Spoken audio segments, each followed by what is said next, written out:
미국 주식과 더불어 공모주 청약 정보를 종종 올리고 있는데요. 은퇴를 준비하시는 분들이라면 공모주 투자는 꼭 하시면 좋겠습니다. 그 이유에 대해서 얘기를 해볼게요. 이전에 은퇴 공식 영상에서도 얘기한 적이 있지만 투자 원금이 늘어날수록 은퇴 자금은 커지고 목표 자금까지 도달하는 시간이 짧아지기 때문에 파이어가 빨라집니다. 그래서 투자 원금을 높이기 위해서는 절약하는 노력이 필요하다고 했었는데요. 사실 투자금을 늘리기 위해서는 절약하는 방법만 있는 건 아닙니다. 추가적인 소득을 늘려서 그 수입을 투자하는 방법도 있죠. 그래서 파이어를 원하시는 분들은 부업을 많이 하는데요. 블로그나 유튜브 혹은 소설 같은 창작형 부업도 있고, 일용직이나 배달 기사 같은 근로형 부업이나 이벤트를 참여해서 쿠폰 등 경품을 받아서 판매하는 다양한 형태의 부업이 있습니다. 공모주 투자 역시 아주 훌륭한 부업이 될 수 있는데요. 일단 공모주가 상장을 하게 되면 시가가 공모가보다 높게 뜨는 경우가 대부분이기 때문에 수익을 주는 거는 다들 알고 있습니다. 하지만 예전에는 돈 많은 사람들의 전유물 같은 거였는데요. 왜냐하면 한 주를 배정받기 위해서는 많은 자금이 필요했기 때문이죠. 그런데 균등 배정이라는 것이 생긴 이후부터는 달라졌습니다. 공모주는 상장할 때 전체 물량 중에 50% 이상을 균등 배정하도록 정해졌는데요. 균등 배정이라는 것은 공모 주식을 참여 인원으로 나눠서 배정해주는 방식을 말합니다. 얼마나 청약했는지는 상관이 없고 최소 청약 수만 채웠다면 모두 같은 확률로 공모 주식을 n분의 1로 나눠주게 되는 거죠. 이래서 많은 돈을 투자하지 않아도 공모주 배정을 받을 수 있게 되었습니다. 나머지 물량은 비례 배정으로 정해지는데, 비례 배정은 더 많은 돈을 청약할수록 더 많이 받아가는 구조이기 때문에 처음에는 크게 추천드리고 싶지 않아요. 공모주 청약 정보를 보고 날짜에 맞춰서 최소 청약수를 청약하시면 되겠습니다. 증거금은 5만원에서 많게는 100만원 정도 필요한데, 증거금이 들어간다고 해서 손실을 보면 어쩌지 생각을 하실 수도 있는데요. 증거금은 주식이 배정되지 않으면 며칠 뒤에 환불을 받게 됩니다.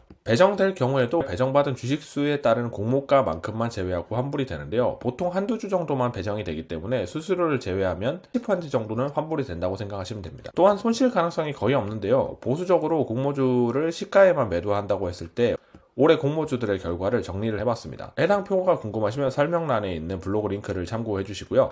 올 한 해 동안 상장한 일반 공모주들은 단 한 차례도 공모가 이하로 떨어진 적 없이 시가가 모두 갭상승하면서 출발했습니다. 그렇다고 공모주 투자가 무조건 손실이 나지 않은 건 아닙니다. 청약 수수료가 있기 때문에 공모가에 따라서 10% 20% 낮은 수익률이 나오게 되면 손실을 볼 가능성도 있고, 많지는 않지만 시가 자체가 마이너스로 뜨는 경우도 있습니다. 그럼에도 불구하고 꾸준하게 투자하시면 누적으로 수익이 가능하죠. 아주 쉽고 안정적으로요. 공모주 청약은 경쟁이기 때문에 사람이 많아지면 당연히 추첨이 이루어지게 되는데요. 모두 배정받아서 매도하게 되면은 엄청난 수익을 올렸겠지만 그럴 수는 없습니다. 운이 어느 정도 따라줘야 되는데요. 저는 제 계좌와 아내 계좌를 이용해서 청약을 하고 있는데, 올해 실제로 계좌들이 올린 수익을 정리해봤습니다. A 계좌에서는 19만원 정도를 수익을 냈고, B 계좌에서는 14만원 정도 수익이 냈는데요. 청약 수수료 등을 제외한 순수한 수익의 합입니다. 사람마다 청약 추첨이 달랐기 때문에 편차가 꽤 있을 겁니다. 저는 두 계좌의 평균 16만원 정도 수익을 올렸는데요. 단순히 계산하면 한 계좌당 1년에 50만원가량의 수익을 올릴 것으로 기대할 수 있습니다. 월별로 계산하면 5만원도 안 되는 돈이지만 이 돈들이 1년 2년 모이고 복리에 복리를 붙으면 무시할 수 없는 수준이 되겠죠. 공모주 투자는 정말 쉽고 시간이 많이 들지 않으니 꼭 하시면 좋을 것 같습니다. 공모주 투자를 하시려면 각 증권사에 계좌가 필요한데요. 그런데 증권사 계좌를 한 번에 다 만들 수가 없습니다. 계좌를 하나 만들고 나면 20일 동안 개설 제한이 걸리는데요. 이걸 피할 수 있는 방법이 있습니다. 인터넷 전문은행을 이용하는 거죠. 토스뱅크나 카카오뱅크, K뱅크 통장이 있다면 여러 증권사를 20일 제한 없이 개설하실 수가 있습니다. 이건 토스뱅크의 한 화면인데요. 보시다시피 증권사의 계좌 개설에 따라서 현금성 리워드를 지급하고 있습니다. 이처럼 증권사 계좌 개설 이벤트가 진행되고 있거든요. 어차피 계좌를 만드셔야 되기 때문에 증권사에서 진행하는 이벤트나 연계은행을 통해서 하는 이벤트 중에서 더 나은 것을 찾아서 하시면 나름 쏠쏠한 수익을 얻으실 수 있을 겁니다. 저도 작년부터 계좌를 개설하면서 얻은 리워드만 30만원가량 됩니다.